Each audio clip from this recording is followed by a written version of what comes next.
Right. గత 25 రోజులుగా చాలా ఉత్కంఠ రేపుతోంది పుష్ప 2 రిలీజ్ దగ్గర నుంచి నిన్నటి వరకు ఇవాల్టి వరకు ఈ క్షణం వరకు అని చెప్పాలి. రైట్, మనతో పాటు ఉన్నారు నిర్మాత నట్టి కుమార్. హలో అండి, గుడ్ ఆఫ్టర్నూన్ నట్టి కుమార్ గారు. గుడ్ ఆఫ్టర్నూన్ అండి. నార్మల్గా ఏ విషయం ఉన్నా సరే మీరు కుండ బద్దలు కొట్టినట్టు చెప్తారు. అది ఎవరికి నష్టం కలిగించినా మీకు నష్టం కలిగించినా సరే ఈ పూర్తి వ్యవహారంలో ఇప్పుడు మీరు ఏం చెప్తారు?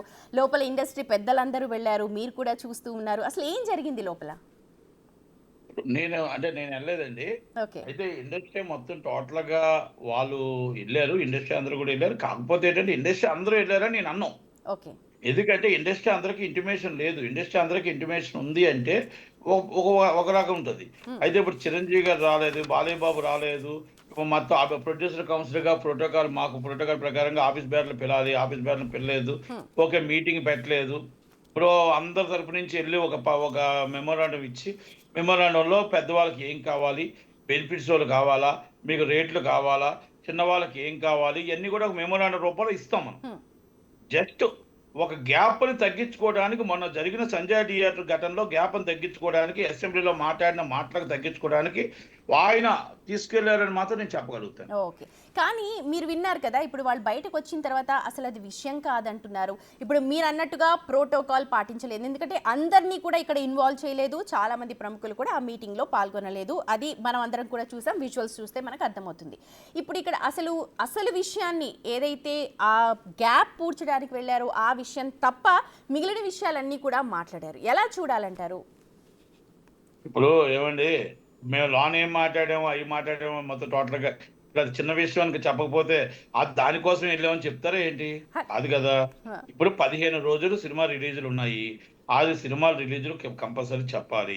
ఇప్పుడు ఇంటర్నేషనల్ ఫెస్టివల్ కోసం ఇప్పుడు వెళ్ళడం ఎందుకంటే సంవత్సరం నుంచి వెళ్ళలేకపోయామా? ఈ రోజు సినిమా ఇండస్ట్రీ ప్రపంచవ్యాప్తంగా తీసుకెళ్తుంది, తెలుగు ఇండస్ట్రీ తీసుకెళ్తుంది. దాంట్లో నో డౌట్. రాజమౌళి గారు అవ్వచ్చు, సుకుమార్ గారు అవ్వచ్చు, అల్లు అర్జున్ గారు అవ్వచ్చు, జూనియర్ ఎన్టీఆర్ గారు అవ్వచ్చు, రామ్ చరణ్ గారు అవ్వచ్చు, ప్రభాస్ గారు అవ్వచ్చు.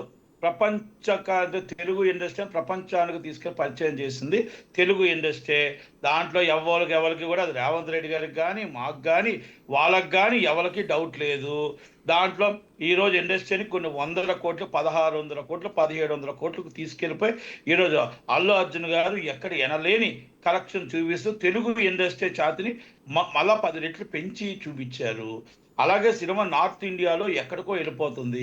ఓకే, దురదృష్టకరం సంఘటన.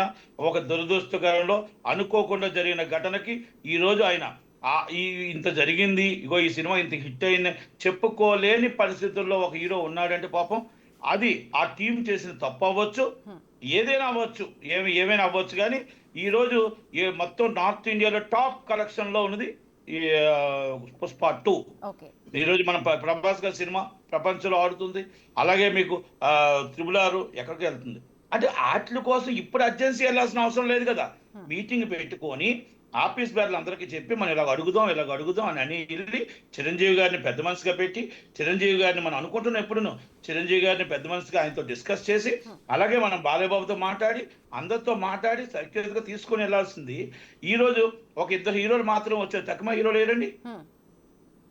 అది హీరోల్లో కూడా నాగార్జున గారు, అల్లు అరవింద్ గారు, వెంకటేష్ గారు, దగ్గుబాటి సురేష్ బాబు గారు, నాగవంశీ గారు, డాకుమార్ ప్రొడ్యూసరు. ఇంకెవరున్నారు చెప్పండి? ఆయన కేఎల్ నారాయణ గారు సినిమా ఇంకా 2 సంవత్సరాలు పడుతుంది రిలీజ్కి. కేఎల్ నారాయణ గారు పెద్ద మనిషి, ఆయన చైర్మన్, ఆయన ఎటు ఉండడు, ఆయన ఎప్పుడు కూడా ఇండస్ట్రీ తరపున ఉంటాడు కాబట్టి ఆయన ఓకే.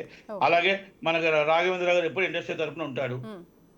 అంటే నేనేం అడుగుతున్నానంటే, మనం ఏది ఏమైనా ఇండస్ట్రీలో రేపు రాబోయే తర్వాత రేట్లు రావాలి. రేట్లు రాకపోతే కాదు.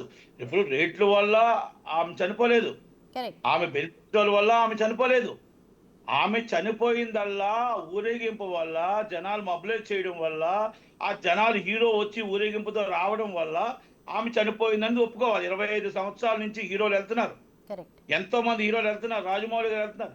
వచ్చింది తెలియదు, వెళ్ళింది తెలియదు. బాలయ్య బాబు ప్రతి సినిమా కుక్కడబల్లో చూస్తారు, కానీ మరి అలాగే మన రాజమౌళి గారు చూస్తారు, జూనియర్ ఎన్టీఆర్ గారు చూస్తారు, ప్రభాస్ గారు సినిమా చూస్తారు.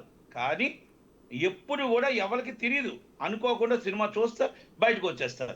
పవన్ కళ్యాణ్ గారు ఎప్పుడు సినిమా చూడరు అనుకోండి, నేను అంటున్నా. మరి అలాంటప్పుడు థియేటర్లో సినిమా చూసే వాళ్ళకి ఈ ప్రాబ్లం ఎందుకు వచ్చింది? అది రెక్టిఫై చేసుకోవాలా గవర్నమెంట్ కూడా. మీరేమనుకుంటున్నారు నట్టి కుమార్ గారు? కానీ నేను అనుకుంది ఒకటేనండి, పెద్దవాళ్ళు బతకాలి, చిన్నవాళ్ళు బతకాలి, మిడిల్ క్లాస్ బతకాలి. నేనేమంటానంటే రేట్లు ఈరోజు ఆపేస్తామనో, లేకపోతే బెనిఫిట్స్ వల్ల ఆపేస్తామంటే, ఈరోజు పాన్ ఇండియా మూవీస్, ఇప్పుడు Telugu industry pan India movies వెళ్తున్నాయో, ఆ పాన్ ఇండియా మూవీస్ మనకి వెళ్తున్నప్పుడు హెవీ ఖర్చు అవుతుంది. దానివల్ల మనం రేట్ ఇవ్వకపోతే పాన్ ఇండియా మూవీస్ దెబ్బతింటాయి.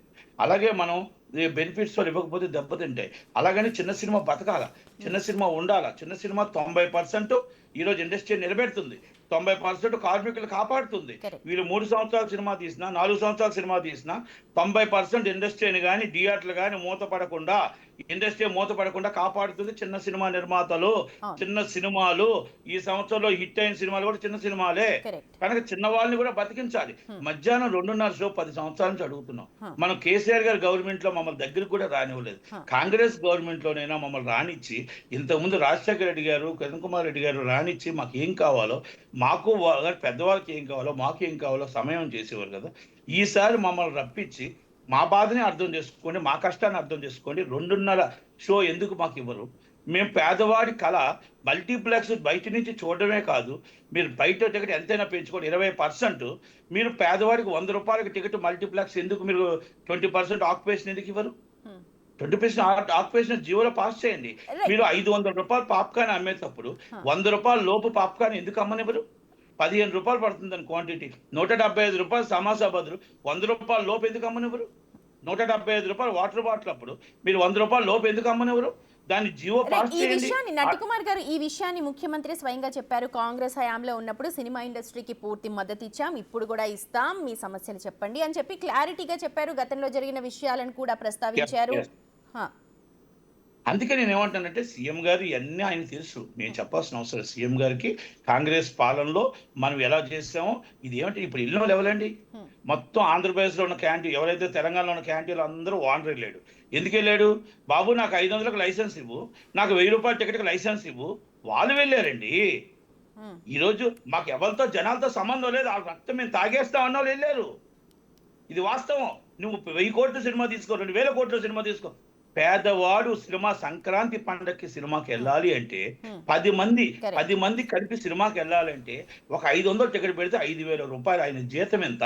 నేను ఎప్పటి నుంచో చెప్తుంటాను, 7,000 జీతగాడి నుంచి 7 లక్షల జీతగాడి దాకా సినిమా చూడాలనుకుంటాడు. ఆ హీరో అభిమానులు ఉండాలి. ఇప్పుడు ఆ దిశగానే కదా ముఖ్యమంత్రి గారు టికెట్ల రేట్లు పెంపొద్దన్నారు. బెనిఫిట్ షోస్ అంటే సరే, అది మళ్ళీ మాట్లాడదాం మనం, కానీ టికెట్ల రేట్లు కూడా పెంపొద్దు అన్నారు. ఇప్పుడు నేను అదే రేటు పెంచొద్దు అని అనట్లేదండి, రేటు పెంచండి, కానీ అబ్నార్మల్ వద్దు. నార్మల్ గా రేటు పెంచి అందుబాటులో, ప్రజలకు అందుబాటులో ఉండే విధంగా, ఈ రేపు సంక్రాంతి ప్రజలు అందరూ వచ్చి చూసే విధంగా వాళ్ళు 2 రాష్ట్రాలు కూడా ప్రజలు చూసే విధంగా ఉండాలా. ఎందుకంటే మనం వాళ్ళకు వచ్చే జీతాలు ఎంత, వాళ్ళకి రాబడి ఎంత, మీరు అది కూడా క్యాంటీన్లు కూడా మీరు ఎందుకు జీవో పాస్ చేయట్లేదు? క్యాంటీన్లో మీరు 100 రూపాయల లోపే ఉండాలని ఎందుకు జీవో పాస్ చేయట్లేదు? నేను చేస్తున్నది కార్పొరేట్ కంపెనీలు చెప్తున్నాయి. ఈ సమస్యలన్నింటినీ మీద కూడా వాళ్ళు ఒక కమిటీ వేస్తామన్నారు. ఓకే, మీరు ఓవరాల్ గా మీటింగ్ కి వెళ్ళిన, ఇప్పుడు మీ మాటల ద్వారా నాకు అర్థమవుతోంది, ఇప్పుడు ఏంటంటే మీటింగ్ కి వెళ్ళిన వాళ్ళు చాలా కొద్ది మంది. ఆ మీటింగ్ ఎజెండా ఏంటి, వెళ్ళిన ఎజెండా ఏంటి, జరిగిన ఎజెండా ఏంటి, మీ అబ్జర్వేషన్ ఏంటి? అక్కడ ఎజెండా లేదండి. 2 విషయాలు మాత్రం నాకు అర్థమయ్యింది. అల్లు అర్జున్ గారి మీద ఉన్న కోపాన్ని తగ్గించుకోమని రిక్వెస్ట్ కోసం ఒకటి అనిపిస్తుంది. రెండోది ఏంటంటే, అసెంబ్లీలో మాట్లాడిన మాటలకి ఆయన టోటల్గా ప్రపంచంలో తీసుకెళ్ళి, ఇప్పుడు ప్రపంచంలో మీరు సినిమా ఇండస్ట్రీని తీసుకెళ్తా 1 year నుంచి మీరు వెళ్ళొచ్చు కదా. అదే కాకుండా మీరు 10 రోజుల ముందు రేవంత్ రెడ్డి గారు మీ ఇష్టం వచ్చిన ట్రోల్ చేస్తున్నప్పుడు ఈ 36 మంది ఏమయ్యారు? ఈ 36 మంది ఎందుకు మీరు ఖండించలేకపోయారు? FDC చైర్మన్ ఎందుకు ఖండించలేకపోయాడు? ఖండిస్తే ఎవరైనా ఏమైనా అంటారేనా? లేకపోతే డేట్స్ ఎవరైనా? మీరు రేవంత్ రెడ్డి గారి మీద ప్రాణం ఉంటే, అభిమానం ఉంటే, రేవంత్ రెడ్డి గారిని మీకు మంచి చేసిన వ్యక్తి, మీకు బెనిఫిట్స్ ఇచ్చిన వ్యక్తి, మీకు ఆల్రెడీ రేట్లు పెంచిన వ్యక్తి, మీకోసం కష్టం తెలుసుకున్న వ్యక్తి ఇష్టం వచ్చిన ట్రోల్ చేస్తూ ఉంటే ఒక్కరు కూడా ఖండించలేకపోయారంటే మీకు అర్థం ఏంటి? అక్కడ సినిమా అరెస్ట్ అయితే మీరు బెయిల్ కోసం వెళ్ళారు, ఇంటికి వెళ్ళారు, పరామర్శడానికి వెళ్ళారు, కానీ రేవంత్ రెడ్డి గారు చెప్పిన తర్వాతనే అబ్బాయిని పరామర్శడానికి వెళ్ళారు. మీరు ఇంకొకటి, నేను అందరికీ వారధిగా ఉంటా, ఆ డబ్బు నేను మొత్తం కలెక్ట్ చేస్తా. మీరు కలెక్ట్ చేయాల్సిన అవసరం లేదు రాజు గారు. ఆల్రెడీ పాపం మంచి మనసుతో ఆయన ముందే చెప్పాడు, నేను ఒక అమౌంట్ రెడీ చేసి ఆ పిల్లలకు ఏ లోటు లేకుండా చూసే బాధ్యత నాది అని అల్లు అర్జున్ గారు ముందే చెప్పారు. నెంబర్ 1. నెంబర్ 2, ఆ అబ్బాయికి అయిన మరుసటి రోజు అరగంటలోనే అరగంటలోనే టీం వెళ్ళి ఎంత డబ్బైనా మేము భరిస్తాము, ఇది కిమ్స్కి ఇంటిమేషన్ ఇచ్చింది వాళ్ళు. హ్మ్. ఎవరు? వాళ్ళు మనం తప్పు జరిగింది అనుకోకుండా తప్పు జరిగిందని చెప్పేసి వాళ్ళ మీద అబాండం వేయకూడదు. ఓకే. వాళ్ళ ప్రాణం కాపాడటానికి కానీ, హ్మ్. వాళ్ళు నిలబెట్టడానికి కానీ, ఆ కుటుంబాన్ని కాపాడటానికి కానీ 100% చేశారు. ఇప్పుడు అందరం వచ్చేసి మేము వీళ్ళు పెట్టారు వాళ్ళు పెట్టారు అంటానికి లేదు. కానీ ఇక్కడ ఓకే, కమ్యూనికేషన్ గ్యాప్ జరిగింది అనేది వాస్తవం. ఓకే. కమ్యూనికేషన్ గ్యాప్ జరిగింది. కానీ ప్రెస్ మీట్ మళ్ళీ అల్లు అర్జున్ పెట్టి నాకు ఈ విషయాలు తెలీదు అని చెప్పడం అది అది అది అది బెండర్ మిస్టేక్ అని తప్పు జరిగింది. అదొక్క ప్రెస్ మీట్ పెట్టకుండా యాజ్ పర్ లా ఆయన ఆయన ఒకటే చెప్పాలి, 2 విషయాలు చెప్పుండాల్సింది. ఏమనంటే ఇది దురదృష్టకరం, తప్పు జరిగింది, ఆ తప్పుని ఆ ప్రాణం తెచ్చివ్వలేము, కానీ ఆ ప్రాణానికి వాళ్ళ కుటుంబానికి మేము ఆదుకుంటాం ఒకటి. రెండోది, ఎవరైతే రేవంత్ రెడ్డి గారి మీద ట్రోల్ చేస్తున్నారో వాళ్ళని అభిమానులు కాదు, ఎవరికి ఆదివారం నాడు ఏదైతే మీకు ట్రోల్ పెట్టారో ఆయన పెట్టారో ఫీట్ చేశారో ఆ ఫీట్ అదే రోజు శనివారం నాడు చెప్పుంటే ఆయన ఇది కాదు, నా అభిమానులు కాదు, వాళ్ళ మీద సీరియస్గా యాక్షన్ తీసుకుంటాను, గవర్నమెంట్ మీద కానీ అసభ్యకరంగా ఎవరైనా పెడితే అని ఒక సీరియస్గా చెప్పుంటే అసలు చాలా ఉందోతనంగా ఉండేది, అయిపోయేది. ఇది రాంగ్ డైరెక్షన్ అండి. డైరెక్షన్ కూడా రాంగ్ ఇచ్చారు. ఆయన వెళ్ళడానికి కానీ అక్కడ అవ్వటానికి కానీ అన్నిటికీ కూడా బన్నీ గారికి రాంగ్ డైరెక్షన్ తప్ప ఇక్కడ ఎక్కడా కూడా పాపం ఆయన కావాలని తప్పు జరిగిందని మాత్రం నేను ఒప్పుకోనండి. ఆయన కావాలని చేసే వ్యక్తి కాదు, కావాలని జరిగింది కాదు. ఇది ఆ టీం చేసిన తప్పుకి ఆయన ఇబ్బంది పడుతున్నాడు. మీరు అన్నది 100% కరెక్ట్. ఎందుకంటే అతను కూడా ఎమోషనల్ అయ్యాడు, కావాలని చేసింది కాదు, జరిగితే నేను వెళ్తాను నా పిల్లల్ని, ఇవన్నీ అందరం చూసాం.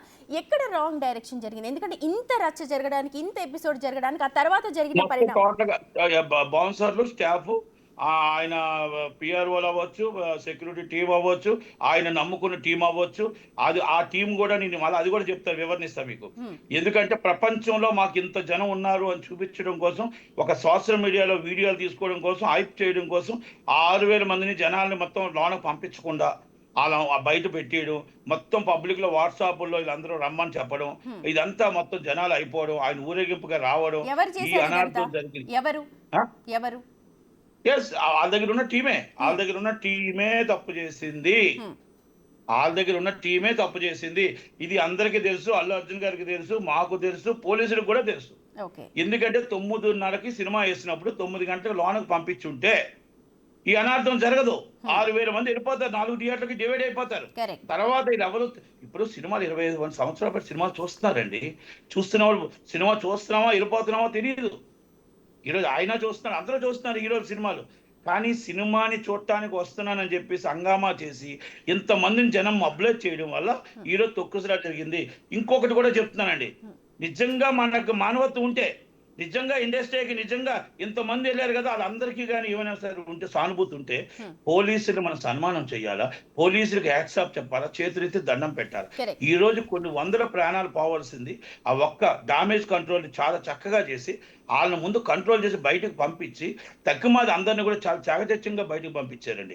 వెనక కానీ పంపించి ఉండి ఏ పొరపాటు డిసిషన్ తీసుకొని ఉంటే కొన్ని వందల ప్రాణాలు పోయినండి అక్కడ. మీరు ఒక్కసారి అర్థం చేసుకోండి. వాళ్ళ ప్రాణాలకు తెగించి కాపాడిన వ్యక్తులు పోలీసులు అండి, వాళ్ళ ప్రాణాలకు తెగించి నిలబెట్టిన వ్యక్తులు పోలీసులు అండి. అంతే తప్ప పోలీసులు మనం చాలా చాకచక్యంగా చేశారు, చాలా చక్కగా చేశారు. వాళ్ళకంటే మనం యాక్సెప్ట్ చెప్పాల్సింది. ఒక ప్రాణం పోయింది కానీ ఇంకా డామేజ్ కంట్రోల్ చాలా అయ్యేదండి వెనక్కి పంపించి ఉంటుంది. ఇవన్నీ కూడా చాలా ఆలోచనతో చేసిన నౌసాఫీసులు అవ్వచ్చు, ఏసీబీ గారు అవ్వచ్చు, డీసీబీ గారు అవ్వచ్చు, యాక్సెప్ట్ అండి. Right, thank you so much అండి. ఎందుకంటే ఇంకొక విషయం అండి నటి కుమార్ గారు, ఈ మీటింగ్లో మీరు ఇందాక అన్నారు కదా చిన్న సినిమాలకి ఇది చేయాలి అని, కానీ పెద్ద హీరో వచ్చినప్పుడు చిన్న సినిమాలు ఏవి కూడా రావు, ఎందుకంటే వాళ్ళ కలెక్షన్స్ ఎలాగో పడిపోతాయని చెప్పి. అలాగే ఫోర్స్డ్ ఎంటర్టైన్మెంట్, ఎందుకంటే అన్ని థియేటర్లలో ఒకటే హీరో సినిమా ఉంటుంది, మేము ఖచ్చితంగా అవే చూడాలి. ఇది ఎలా చూస్తారు? అంటే నేను అందుకే మస్ట్ ఆన్స్ 2:30 షో జియో పాస్ చేయాలి. ఎందుకంటే 180 ప్రింట్లో 200 ప్రింట్లలో ఉన్న సినిమాని మాత్రమే దాంట్లో ప్రదర్శించాలి. కర్ణాటకలో ఉందండి. కన్నడ సినిమా ఏ సినిమా కన్నడ సినిమా ఈ షో 4 షోలు ప్రదర్శించాలని ఎలా ఉందో మేము అడుగుతున్నాం. ఒక్క షో అడుగుతున్నాం, ఒక్క షో చిన్న సినిమా మాత్రమే ప్రదర్శించాలి. అది మస్ట్ ఆన్స్ జియో తీసుకురావాలి. అది జియో తీసుకొస్తే ఒకప్పుడు ఉండేదండి 90, 89 అలా ఉండేది. నటి కుమార్ గారు, ఈ మీటింగ్లో ఇంకొక చిన్న విషయం తెలుస్తోంది ఏంటంటే, చిన్న సినిమాల వాళ్లకు పెద్ద సినిమా వాళ్ళు హెల్ప్ చేయాలి అని చెప్పి ముఖ్యమంత్రి చెప్పినట్టుగా తెలుస్తోంది. దీనిపైన మీరేమంటారు? ఆయనకున్న ఆలోచన, ఆయనకున్న ముందు జాగ్రత్త, మా సినిమా వాళ్ళకు ఉండుంటే, దిల్ రాజుకు ఉండుంటే, ఈరోజు చిన్నవాళ్ళు కూడా అడిగి అసలు ఏంటి మీ కష్టాలను తీసుకెళ్లేవాడు. ఎందుకంటే డబ్బు ఉందని అహంకారం, మాకు పదవి వచ్చిందని అహంకారం, మేము పెద్దవాళ్ళతో సినిమాలు తీస్తున్నాం అహంకారం, ఈ రోజు మా పెద్దవాళ్ళు లేనిదే మేము లేవని అహంకారం. మేము అందరం చిన్నవాళ్ళం సినిమాలు ఆపేస్తామండి. మేము ఆపేస్తప్పుడు ఆయన సినిమాలు చేయమనండి. హ్మ్. కొన్నాళ్ళు సినిమాలు పెద్ద సినిమాలు రాకపోతే చిన్న సినిమా నిర్మాతలే కాపాడారండి. హ్మ్. అంటే మా మేము అంత కలెక్షన్లు వస్తాయని మేము చెప్పం. పెద్ద సినిమా ఉండాలి. పెద్ద సినిమా, చిన్న సినిమా ఉంటే 2 చేతులు తప్పట్లు కొడితేనే వస్తది. కరెక్ట్. కనుక దానివల్ల మేమేమంటున్నాం అంటే అది నష్టం కాకుండా చిన్న సినిమా, పెద్ద సినిమా బతకాలని మేము అంటాం. ఆళ్ళు ఒక్కలే బతకాలని వాళ్ళు అనుకుంటున్నారు. కానీ దిల్ రాజు గారు కూడా చిన్న సినిమా నుంచే వచ్చాడు. హ్మ్. అర్థం చేసుకోవాలా? ఎఫ్‌డీసీ చైర్మన్ వచ్చింది. ఎఫ్‌డీసీ చైర్మన్ అంటే వారధి లాంటి వారు. చిన్నవాళ్ళని, పెద్దవాళ్ళని కలుపుకొని వెళ్ళాలా. అంతే తప్ప వన్ సైడ్ చేద్దాం అనేది ఇవాళ మీటింగ్‌లో కూడా వన్ సైడ్ తీసుకొని వెళ్ళారు. ఇది తప్పు అంటాను నేను. ఓకే. ఓకే. ఇది తప్పు అంటాను నేను. ప్రోటోకాల్ ఎండీ గారు, ఎఫ్‌డీసీ ఎండీ గారు అర్థం చేసుకోవాల్సింది ఏంటంటే ప్రోటోకాల్ నేను ప్రొడ్యూసర్ కౌన్సిల్ జాయింట్ సెక్రటరీ. అంటే 350 మంది నేను ఓట్లేసి గెలిచిన వ్యక్తిని. ఇండిపెండెంట్ గా గెలిచిన వ్యక్తిని. ఎవరి సహాయంతో గెలలేదు నేను. ప్రజలు నాకు మా నిర్మాతలు నాకు ఓటు వేస్తే గెలిచాను నేను. హ్మ్. కానీ ఈ రోజు మీరు పిలలేదు అంటే, ఈరోజు ఆఫీస్ బాధ్యులు చాలా మంది పిలలేదు అంటే, ఎవరిని రానివ్వలేదు అంటే, ఈరోజు చిరంజీవి గారికి నాకు తెలుసో లేదో చిరంజీవి గారు అందుకే రాలేదు. ఇండస్ట్రీ మీటింగ్ అయితే ఎప్పుడు వస్తాడు ఆయన. ఇండస్ట్రీ కష్టాలు ఉందంటే ఆయన వస్తానంటాడు.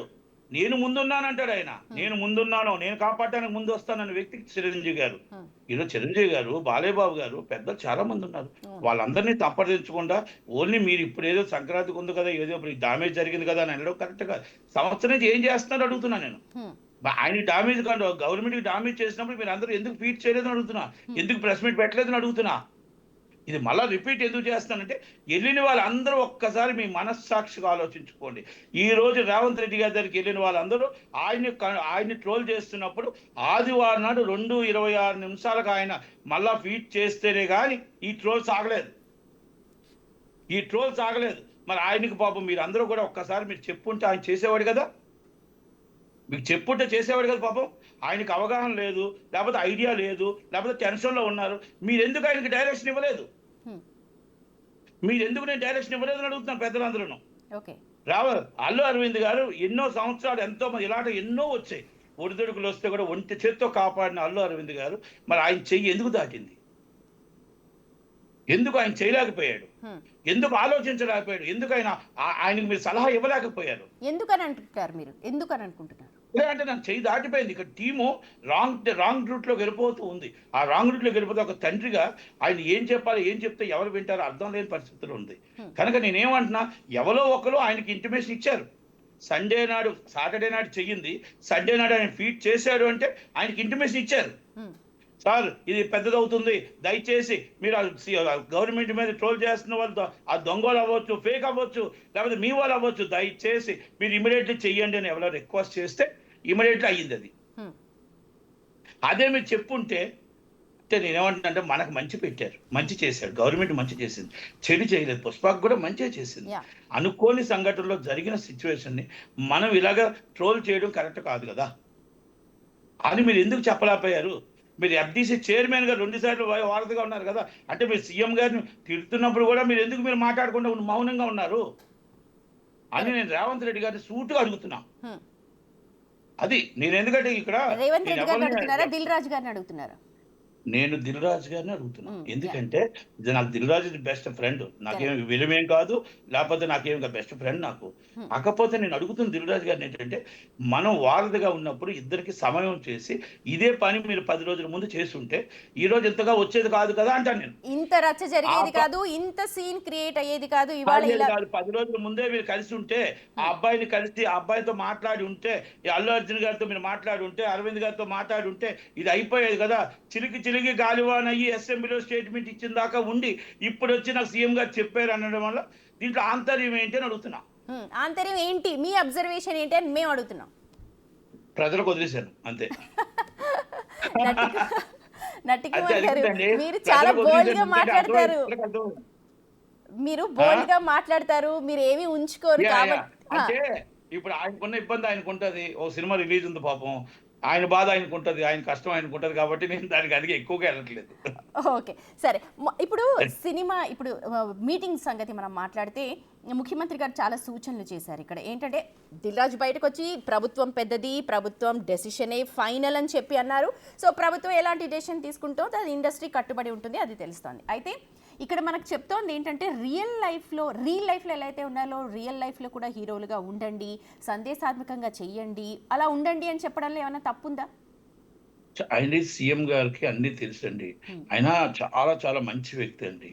ఆయన కొన్ని విషయాలు మేము టీవీలో చెప్పకూడదు కానీ is helping nature, is the government helping nature, Pushpa team help చేశారండి. ఆ హెల్ప్ను మనం నిలబెట్టుకోలేకపోతున్నాం అనేది మాత్రం నేను చెప్పగలుగుతా. ఎందుకంటే మనం కొన్ని కొన్ని నేను ఆ మీడియా ద్వారా కొన్ని వెలుపరచలేమండి. ఇది వాళ్ళకి తెలుసు అండి, వెళ్ళిన వాళ్ళందరికీ తెలుసు. గవర్నమెంట్కి ఆయన ఏం సపోర్ట్ చేస్తున్నాడో, గవర్నమెంట్ సినిమా ఫీల్డ్కి ఎంత సపోర్ట్ చేస్తున్నాడో మీకు 10 సంవత్సరాలు మీకు ఎవరైనా చేశారండి? 10 సంవత్సరాలు కేటీఆర్ గారు మీ వెనకాల మిమ్మల్ని వాడుకున్నారా కానీ మీరు ఈరోజు కొంత రాజకీయంగా ఆయనకు మీరు కొంత రాజకీయంగా కొంచెం వాడుకున్న అంటే దీంట్లో ఇది బీఆర్ఎస్ కూడా ఉంది, బీఆర్ఎస్ కూడా ఉంది దీంట్లో. నేను సూటిగా చెప్తున్నాను. దాన్ని ఆయన్ని మనం బదనాం చేయడం తప్ప మంచి చేసే వ్యక్తిని మనం అలాంటిది ఇండస్ట్రీ బాగుండాలనే వ్యక్తిని ఇవన్నీ ఉన్నాయండి, చాలా ఉన్నాయి. కనుక అలాంటి వ్యక్తి బాగుండాలని మనం కోరుకోవాలండి.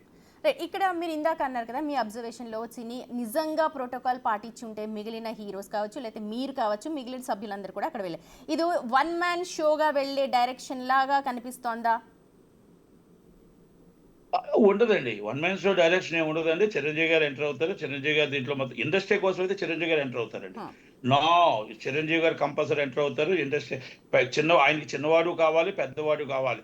గవర్నమెంట్ ఆంధ్రప్రదేశ్ గవర్నమెంట్ జీవాపుడు నట్టి కుమార్ నుంచి అప్ టు పెద్దవాళ్ళ దాకా, ప్రభాస్ దాకా అందరిని అడిగి అందరిని కూర్చోబెట్టి మీటింగ్ పెట్టి మాట్లాడి ఆయన జీవో పాస్ చేయించాడు.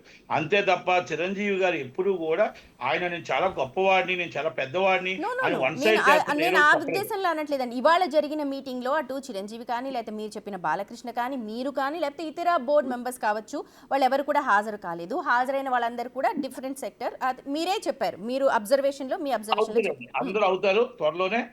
నేను కూడా త్వరలోనే మొత్తం అందరి టీం దగ్గర కలుస్తున్నానంటే, కలిసి రేవంత్ రెడ్డి గారిని కూడా కలుస్తున్నాం. అలాగే అందరినీ కలిసి మొత్తం మా ఇండస్ట్రీ నుంచి అందరినీ కూడా, నేను కూడా చిరంజీవి గారిని కూడా కలుస్తాను, బాలయ్య బాబుని కూడా కలుస్తా. అందరినీ కలిసి ఇండస్ట్రీ తరపు నుంచి మేము రేవంత్ రెడ్డి గారితో మాట్లాడటానికి అవుతుంది. ఇప్పుడు ఇవాళ జరిగిన ఇష్యూని మేము ఇండస్ట్రీ ఇష్యూగా తీసుకోవట్లేదు. అంటే ఇండస్ట్రీ అందరూ కలిశారు, ఇండస్ట్రీ కోసం మాట్లాడారు అని తీసుకోవట్లేదు. బయటకు వచ్చి ఎదురు మాట్లాడి ఉండొచ్చు కానీ ఇది ఇండస్ట్రీ ఇష్యూగా నేను మాట్లాడట్లేదండి. డబ్బున్న వాళ్ళు వెళ్ళి కలిసారని మాత్రం అనుకుంటాను నేను. ఓకే, డబ్బున్న వాళ్ళే వెళ్ళి కలిసారు, ఇండస్ట్రీ కోసం కాదంటారు. కానీ బయటకు వచ్చిన నేను అనుకుంటాను 100% నేను అనుకుంటాను, దాంట్లో నో డౌట్. ఓకే, నిజంగా ఎందుకంటే అక్కడ మాట్లాడే మాటల్లో కూడా ఇగోండి చిన్న నిర్మాతలకు ఇది అడిగాము, లేకపోతే ఇండస్ట్రీకి ఇది అడిగామని అడగలేదు. ఇండస్ట్రీని ప్రపంచవ్యాప్తంగా తీసుకెళ్లాలంట. వాళ్ళు తీసుకెళ్లేది ఏంటంటే ఆటోమేటిక్గా ప్రపంచవ్యాప్తంగా వెళ్ళిపోయింది. ప్రపంచవ్యాప్తంగా రాజమౌళి గారు తీసుకెళ్లారు, ఆల్రెడీ జూనియర్ ఎన్టీఆర్ గారు తీసుకెళ్లారు, రామ్ చరణ్ గారు తీసుకెళ్లారు, అల్లు అర్జున్ గారు తీసుకెళ్లారు, ప్రభాస్ గారు తీసుకెళ్లారు. ఈరోజు ప్రపంచవ్యాప్తంగా మన తెలుగు ఇండస్ట్రీ కోసం మాట్లాడుకుంటున్నారు. ఓకే, మీరు మళ్ళీ వెళ్ళారు, ఓకే, ఏ ఉద్దేశంతో మీరు వెళ్ళినా మంచి పరిణామమే. మీరు వెళ్ళి ఇండస్ట్రీని మీ విధంగా చూద్దాం అనుకుంటున్నారు. ఇప్పుడు రేవంత్ రెడ్డి గారు అడిగింది గద్దర్ అవార్డ్స్ స్వాగతించండి, గద్దర్ అవార్డ్స్ ఎడగలిగే వాళ్ళో చెప్పండి. 10 సంవత్సరాలు మీకు అవార్డ్స్ ఇవ్వలేదు, నెంబర్ 1. నెంబర్ 2, మీకు అలా ఏం చెప్తున్నారు ఆయన, మీరు మొత్తం టోటల్గా ఏదైతే డ్రగ్స్ అని మాఫియా ఉందో, డ్రగ్స్ అని మహమ్మారి ఉందో, ప్రతి ఒక్కరూ దాన్ని మొత్తం మన బాధ్యతగా మీరు అందరూ కూడా ఒక యాడ్స్ ఇచ్చి దాన్ని మీరు కాపాడి యూత్ని కాపాడండి, యువతను కాపాడండి, తెలంగాణ బ్రాండ్ని కాపాడండి. ఆయన అడిగిన మంచివే కదా అడిగారు, చెడ్డవి అడగలేదు కదా. ఆయన ఏం ఆస్తులు అడగలేదు కదా, ఆయన అడిగింది అదే. మీ బాధ్యతగా మీరు అది చెయ్యండి చాలు. మాకు ఇండస్ట్రీకి మీకు ఏం కావాలో చెప్పండి, మేము చేస్తాం అంటున్నారు. అంతే, అంతగాని ఇంకేముంటుందండి. నట్టి కుమార్ గారు, ఇప్పుడు బయటకు వచ్చిన మురళీమోహన్ కావచ్చు, లేకపోతే అల్లు అరవింద్ కావచ్చు, దిల్ రాజు కావచ్చు, అందరు కూడా బెనిఫిట్ షో అన్నది చాలా చిన్న విషయం, రేట్స్ అన్నది చాలా, నిజంగా చూస్తే చాలా చిన్న విషయమా? ఏమండి, విషయం పాన్ ఇండియా సినిమాకి పెద్దది, మామూలు సినిమాకి చిన్నది. పాన్ ఇండియా సినిమాకి మస్ట్ అండ్ షుడ్ బెనిఫిట్స్ ఉండాలి. పాన్ ఇండియా సినిమాకి మస్ట్ అండ్ షుడ్ రేట్లు పెంచాలి. ఎందుకంటే 700 కోట్లు ఇప్పుడు పెరిగిపోయాయి, రేట్లు పెరిగిపోయాయి. ఇప్పుడు అబ్నార్మల్గా 700 కోట్లు 800 కోట్లు అంటే ఒక ఈజీగా ఒక సినిమా తీస్తున్నారు. దానికి మన రేటు పెరగకపోతే రేటు రాదు. దాదాపు రేటు కానీ పెరగకపోతే రేపు సంక్రాంతికి గేమ్ చేంజర్ 60 కోట్లు తేడా వస్తుంది తెలుగు రాష్ట్రాల్లో 60 కోట్లు, మొత్తం 3 సినిమాల మీద 100 కోట్లు తేడా వస్తుంది రేట్లు పెరగకపోతే. ఇది నాకు తెలుసు, అందరికీ తెలుసు. ఎందుకంటే అది చాలా హెవీ ఖర్చుతో తీశారు సినిమా. ఇప్పుడు మనం సినిమా దాన్ని కూడా తీయాలంటే అర్థం చేసుకోవాలి. అన్ని వేల కోట్లు ఉండాల్సిందేనంటారా? ఒక చిన్న నిర్మాతగా చెప్పండి. అంటే ఇప్పుడు అలవాటు పెట్టేశారండి. కాస్ట్ ఆఫ్ ప్రొడక్షన్ ప్రజల మీద దోచుకుంటున్నారు. అంతంత అవసరం లేదు. అంతంత పెట్టి ప్రజల దగ్గర లాక్కుంటున్నారు డబ్బంతా. ఇది ప్రజలు అర్థం చేసుకోవాలా. ఆల్రెడీ మొత్తం టోటల్గా ప్రొడ్యూసర్ అర్థం చేసుకోవాలా. ఇది ఏమంటున్నా, మనం ఏం మాట అన్నా ఏం చెప్పినా మనం అర్థం చేసుకోవాల్సిందల్లా, మనం ఇంతంత బడ్జెట్ ఎందుకు తీయాలి, కాస్ట్ ఆఫ్ ప్రొడక్షన్ ఎందుకు వేస్ట్ చేయాలి, ఎందుకు మనం చార్టర్డ్ ఫ్లైట్లు వేయాలి, ఎందుకు మనం సపరేట్ కార్వేన్లు 30 కార్వేన్లు వేయాలి, ఎందుకు ఇంత మేనేజర్లు, ఎందుకు మన సపరేట్ కాస్ట్యూమర్ ఎందుకు, ఇవన్నీ కూడా మొత్తం చాలా కట్ చేసుకుంటూ వెళ్తే మ్యాక్సిమం రావడానికి అవకాశం ఉంటుంది. కానీ ఇప్పుడు చేయి దాటిపోయిందండి.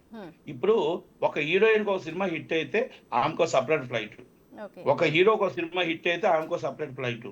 ఆ ఫ్లైట్ పక్కన పెడితే కార్వేను, ఆయనకో కార్వేను, ఆమెకో కార్వేను, మళ్ళీ మేనేజర్కి ఒక కార్వేను, ఒక నిర్మాతగా మీ కష్టాలన్నీ చెప్తున్నారు. రైట్, ఇందాక మీరు అన్నారు కదా Allu Arjun team. Yeah, I can understand. ఒక ఈ మొత్తం వ్యవహారానికి టీం కావచ్చు, లేకపోతే బౌన్సర్, వీళ్ళందరూ. కానీ బౌన్సర్స్ మాట ఏంటంటే, మేము మా ఫుడ్ కోసం, అంటే మమ్మల్ని పెట్టుకున్న పని కోసం మేము వెళ్ళాము, మమ్మల్ని ఇక్కడ బలిక బక్రా చేస్తున్నారేమో అన్న ఒక ఫీల్ని వాళ్ళు వెలిబుచ్చారు. ఒక్క మాట అండి, వాళ్ళ దాంట్లో వాళ్ళ పట్టుకుట్టు కోసం వాళ్ళు ఎంత కష్టపడుతున్నారో, ఆ మనిషిని సెక్యూరిటీ ఇచ్చినందుకు ఆయన ఎంత కష్టపడుతున్నారో అది మాకు తెలుసు. 2010లో మేము చాలా క్లియర్ గా చెప్పాం. అప్పుడు మేము ఆల్రెడీ శ్రీహరి గారు, నేను సంవత్సరానికి 7 సినిమాలు తీసేవాడిని. సంవత్సరానికి 7 సినిమాలు మొత్తం శ్రీహరి గారు, శ్రీకాంత్ గారు మొత్తం అందరితో సినిమాలు తీస్తూ ఉంటప్పుడు, మేము జగత్ బాబు గారు సినిమాలు తీస్తుంటే బౌన్సర్లకు మేము చాలా క్లియర్ గా చెప్పాం. మీరు ప్రజల మీద అతిగా వ్యవహరించకండి. మీరు మీ హీరోని కాపాడుకోండి, మీ ఈవెంట్లో మిమ్మల్ని కాపాడుకోండి, అంతే తప్ప మీరు ఇష్టం వచ్చేది చెయ్యొద్దని చెప్పి అప్పుడు పోలీస్ కమిషనర్గా ఉన్న మహేందర్ రెడ్డి గారు కావచ్చు, అప్పుడున్న సివి ఆనంద్ గారు అనుకుంటాను, ఇంకా మొత్తం టోటల్ మ్యాక్సిమం ఉన్న వాళ్ళంతా కూడా చెప్పారు, మీరు ఒక బౌన్సర్ని పెట్టుకున్నప్పుడు రౌడీ స్టేట్లు ఉండకూడదు. మీరు ఒక బౌన్సర్ని పెట్టుకున్నప్పుడు అక్కడ మొత్తం టోటల్గా ఆయన స్థితిగతులు ఏంటి, ఆయన ఏంటంటే బయట ఇచ్చిన దాకా మీరు పెట్టుకోవడానికి లేదు. ఏమైనా తేడా వస్తే సెలబ్రిటీని అరెస్ట్ చేస్తామని అప్పుడే చెప్పారండి, ఈ రోజు కాదండి. మీరు కావాలంటే గతంలో మీరు 2010కి వెళ్ళండి. నేను 2010లో నేను చెప్తున్నాను కదా. కాకపోతే ఏంటంటే దాన్ని ఎవరు ఆచరణలో పెట్టలేదు. ఒక్కొక్కరు 100 మంది బౌన్సర్లు ఏంటండి, 200 మంది బౌన్సర్లు ఏంటండి. వెపన్ కి పర్మిషన్ అంటున్నారు, వెపన్ కి పర్మిషన్ కాదు, బౌన్సర్ కూడా పర్మిషన్ కావాలి. బౌన్సర్ పర్మిషన్ ఎందుకంటే ఆ వ్యక్తి ఏ ఊరు నుంచి వచ్చాడు, ఎక్కడి నుంచి వచ్చాడు, ఆ ఏ ఊరు, ఏది ఏంటి రౌడీ షీట్ ఉందా, బ్యాక్గ్రౌండ్ ఏంటి తెలుసుకొని పెట్టుకోండి, మీకు మంచిది మాకు మంచిది అని వాళ్ళు చాలా చాలా అడ్రస్ ఇచ్చేయాలండి. పలానా ఇంటికి పలానా నటికుమార్కి బౌన్సర్లు కావాలి, పలానా అడ్రస్ నటికుమార్ గారు అడ్రస్ పెట్టి వాళ్ళ అడ్రస్ పెట్టాలా అని అన్ని చాలా క్లియర్ గా ఉన్నాయండి రూల్స్ అండ్ రెగ్యులేషన్స్. కాకపోతే ఏంటంటే ఒక జరిగింది కాబట్టి, అలాగే ఈవెంట్ లో కొన్ని ప్రోగ్రామ్లు జరుగుతున్నాయి కాబట్టి వాళ్ళు పట్టుకుట్టు కోసమే పాపం కష్టపడుతున్నారండి. వాళ్ళు ఎంత కష్టపడుతున్నారో వాళ్ళకి తెలుసు. కానీ వాళ్ళు కూడా కొంతమంది అతిగా చేస్తున్నారండి, కొంతమంది కరెక్ట్ గానే ఉంటారు, కొంతమంది అతిగా చేస్తున్న దానికి వాళ్ళు బలైపోతున్నారు. ఇప్పుడు దాంట్లో కూడా రౌడీ షీటర్స్ ఉన్నారు, దాంట్లో కూడా చాలా మంచి వాళ్ళు ఉన్నారండి. రోజుకి వచ్చింది కూల్, దాంట్లో కూడా వాళ్ళకి ఎంత వస్తుందండి, వచ్చిన డబ్బుల్లో 30% ఏజెన్సీకి వెళ్ళిపోద్ది, 70% వాళ్ళకి మిగులుతుంది. ఆ డబ్బులు కూడా ఎప్పుడు వెళ్తాయో తెలియదు, ఎప్పుడు వెళ్ళవో తెలియదు. ఇంకా దీనికోసం మనం వెళ్తే ఇంకా 2 గంటలు కూడా సరిపోతుంది. కానీ చాలా ఉంది దాంట్లో. బౌన్సర్ల కోసం కానీ వెళ్ళామంటే అసలు ఈ సినిమా వాళ్ళు ఎప్పుడు డబ్బు ఇస్తారు, వాళ్ళు ఎప్పుడు ఇంట్లో ఆకలితో ఉండాలి, ఇవన్నీ చెప్పాలంటే మనకు 2 రోజులు కావాలా. Okay, right. ఓవరాల్ గా నట్టికుమార్ గారు ఫైనల్ కంక్లూజన్ లో మీరు ఏం చెప్పలేదు? పూర్తి వ్యవహారం ఇవాళ డిసెంబర్ 4 ఇవాళ వ్యవహారం వరకు ఎందుకు అవనియండి, ఏమవనియండి, అది దిల్ రాజు గారి ఆధ్వర్యంలో అందరూ వెళ్ళారు. వెళ్ళినందుకు పెద్ద సినిమా బతకాలి, చిన్న సినిమా బతకాలి. పెద్ద సినిమాకి పాన్ ఇండియా సినిమాలకి రేట్లు ఇవ్వకపోతే కష్టం అవుద్ది కనుక పెద్ద సినిమాలకి రేట్లు ఇవ్వాలి, బెనిఫిట్స్ ఇవ్వాలి. చిన్న సినిమా 2.5 షో ఇవ్వాలి. మల్టీప్లెక్స్ అనేది పేదవాడి కళ. 20% ఆక్యుపేషన్ ఇవ్వాలి. 20% ఆక్యుపేషన్ మల్టీప్లెక్స్ లో పేదవాడి సినిమా చూడాలి, చిన్న సినిమా బతకాలి, చిన్న సినిమా నిలబడాలి. అలాగే మనం ఏమంటున్నాం అంటే సినిమా ఇండస్ట్రీ ఓవరాల్ గా ఒక్కసారి అర్థం చేసుకొని సినిమా ఇండస్ట్రీ బతికించాలా. సింగిల్ విండో పథకంలో మొత్తం షూటింగ్స్ అన్ని కూడా తక్కువ రేట్లో షూటింగ్లు జరగాల. పెద్దవాడు రేటు 2 లక్షలు ఇవ్వగలుగుతాడు, చిన్నవాడు ఇవ్వలేడు. కాబట్టి ఒక్కసారి దాంట్లో కూడా వ్యత్యాసం ఒక్కసారి చూసి, అది కూడా పెద్ద మనసుతో కాంగ్రెస్ గవర్నమెంట్ రేవంత్ రెడ్డి గారి సర్కార్ని అడుగుతూ, అలాగే నేనేం అడుగుతున్నానంటే, ఇక్కడ మీకు నిన్న జరిగిన సంఘటనలో ఒక్కసారి పెద్ద మనసుతో మీరు అర్థం చేసుకోండి. అనుకోని సంఘటన, ఇది జరిగిన సంఘటనలో కూడా రేట్లు వల్ల లేకపోతే బెనిఫిట్స్ వల్ల జరగలేదు. ఒక ఊరేగింపు వల్ల జనాలు మొత్తం టోటల్ గా మొబిలైజ్ అవ్వడం వల్ల, తొక్కుజులాట వల్ల జరిగిందని పెద్ద మనసుతో అర్థం చేసుకొని మాకు సినిమా బెనిఫిట్స్ కానీ రేట్లు కానీ తగ్గిస్తే రేపు మనం దాదాపు చాలా నష్టపోతారు. కాబట్టి పెద్ద హీరోలకి చిన్న హీరోలకి అందరినీ కాపాడమని రిక్వెస్ట్ చేస్తూ రేవంత్ రెడ్డి గారిని, అవి ఏదే ఎందుకు వెళ్ళినా, మంచికి వెళ్ళినా చెడుకి వెళ్ళినా, ఇది రేవంత్ రెడ్డి గారిని రిక్వెస్ట్ చేస్తున్నా. Thank you very much. Right, thank you so much Natti Kumar garu. చాలా బోల్డ్గా, చాలా క్లియర్గా మాతో మాట్లాడినందుకు థ్యాంక్ యూ సో మచ్. మీ టైంని కేటాయించినందుకు మాకు. మొత్తానికి అది నిర్మాత నట్టి కుమార్ విజన్, అంటే ఆయన అభిప్రాయం. అది మొత్తం వ్యవహారం ఇప్పుడు సద్దుమణగాలి. ఎందుకంటే చాలామంది సినిమా ఇండస్ట్రీని నమ్ముకొని ఉన్నారు. చిన్న పెద్ద నిర్మాతలు కావచ్చు, అందరూ కూడా బతకాలి అని అంటే ఫిల్మ్ ఇండస్ట్రీ సస్టైన్ అవ్వాలి. సస్టైన్ అవ్వడానికి గవర్నమెంట్ తన వంతు చేస్తోంది. ఆ విధంగానే సినీ ప్రముఖులు, సినీ పెద్దలు కూడా ఆలోచించి ముందుకు వెళ్ళాలంటున్నారు. ముఖ్యమంత్రికి స్పెషల్గా తను విజ్ఞప్తి చేస్తూ ఉన్నారు. ఫిల్మ్ ఇండస్ట్రీ బతకాలి అని అంటే రేట్లకు సంబంధించి కావచ్చు, లేకపోతే ఇతరత్ర అంశాలకు సంబంధించి కూడా ప్రభుత్వం సానుకూలంగా స్పందిస్తుంది అన్న ఆశాభావాన్ని ఆయన